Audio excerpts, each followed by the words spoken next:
चलो बच्चा एक और नया सम, यहाँ पे हम क्या डिस्कस करने वाला है बच्चा, तो आप बोलोगे सर यहाँ पे आपको दो लीनियर इक्वेशन दिए गए जिसके इन्फिनिटी मैनी सॉल्यूशन है, दूसरा आपको दिया गया है A and B value find out करनी है।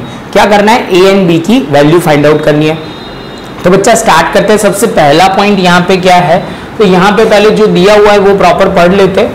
Find out the value of A and B for which of the following system of equation has a infinity many solution. जब बच्चा इन्फिनिटी मैनी सॉल्यूशन की बात आए तो आपको क्या करना है, तो यहाँ पे आपको ध्यान रखना पड़ेगा a1 upon a2 is equal to b1 upon b2 is equal to c1 upon c2। ये कंडीशन आपको क्लियर होनी चाहिए। फर्स्ट ऑफ ऑल बच्चा यहाँ पे आप स्टैंडर्ड फॉर्म में लिख दोगे तो क्या लिखोगे, a1x प्लस b2, आप बोलोगे सर यहाँ पे b2 नहीं है b1y is equal to c1। Same way बच्चा a2x plus b2y is equal to c2। जैसे ये पॉइंट कंप्लीट होता है बच्चा तो हमें ध्यान क्या रखना है यहाँ पे, तो यहाँ पे बच्चा आप बोलोगे सर लिखना शुरू करते हैं। यहाँ पे होगा हमारा सबसे पहला स्टेप a1 क्या हो जाएगा, a माइनस 1, b1 आप बोलोगे सर यहाँ पे a2 क्या हो जाएगा, तो a2 हमारा होगा 6। सेम वे बच्चा b1 एंड b2, तो b1 है हमारा 3 और b2 हमारा ध्यान से देखना है यहाँ पे 1 माइनस 2b, और जो c1 है वो है 2 एंड c2 है हमारा 6। यहाँ तक पॉइंट पहले क्लियर होना चाहिए।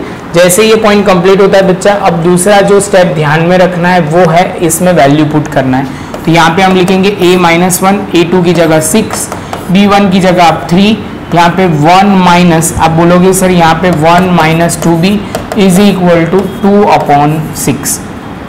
अब बच्चा ध्यान से देखना, पहले हम इसको क्या करेंगे, तो यहाँ पे 2/6 है तो इसको हम लिख देंगे 1/3।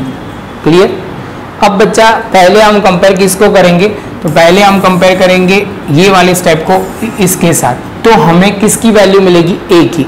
सेम वे बच्चा आप बोलोगे सर हम कंपेयर करेंगे ये वाले पॉइंट को इसके साथ, तो हमें वैल्यू किसकी मिलेगी, b की। आपका फायदा क्या है, यहाँ सब में वो समझो, यहाँ पे ये वाली वैल्यू जो है जहाँ पे a और b वैल्यू नहीं दी तो कैलकुलेशन पार्ट बहुत इजी हो जाएगा, बस वो ध्यान रखना है। तो बच्चा सबसे पहले स्टार्ट करते हैं, कंपेयर करते हैं। a1 upon 6 is equal to आप लिखोगे 1/3, तो यहाँ पे हम लिखेंगे a माइनस 1, 6 को हमने सामने ले गया है तो 6/3, a माइनस 1 यहाँ पे करेंगे तो कितना हो जाएगा, 2 हो जाएगा, तो यहाँ हमने लिखा 2, a minus 1 is equal to 2, a is equal to 2 plus 1, a is equal to आ जाएगा 3, और हमारा ये a का आंसर आ जाएगा। यहाँ तक क्लियर है? जैसे a का आंसर आ जाता है बच्चा, अब हम जाएंगे दूसरे पॉइंट की ओर जहाँ पे आप बोलोगे सर b का आंसर, तो 3 1 upon 2 minus b is equal to 1/3।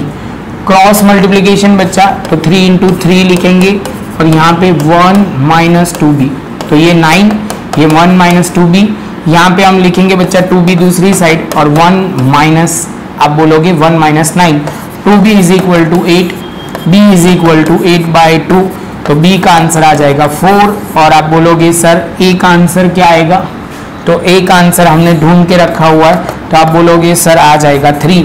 इसके साथ बच्चा हमारा ये सम खत्म। बहुत सिंपल सम था, प्रॉपर नोटबुक में लिख लो, ध्यान से करना। अब जो आ रहा है आगे सम, उसमें 2 इक्वेशन बनेंगे, वो आपको ध्यान से समझना है। मिलते हैं नेक्स्ट लेक्चर में नए एक सम के साथ। यहाँ पे बच्चा हम लिखेंगे -8, 1 में से 9 जाएगा तो आप बोलोगे -8, b is equal to -8 upon 2, तो b इज इक्वल टू आ जाएगा -4, तो आप बोलोगे सर b आ गया -4, और आप बोलोगे सर a जो आया वो है हमारा 3। बहुत सिंपल पॉइंट है, प्रॉपर नोटबुक में लिख लो बच्चा। मिलते हैं नेक्स्ट लेक्चर में नए सम के साथ। नए सम में अब इस बार 2 इक्वेशन आपको बनेगा, वो ध्यान से समझना है। मिलते हैं नेक्स्ट लेक्चर में नए सम के साथ।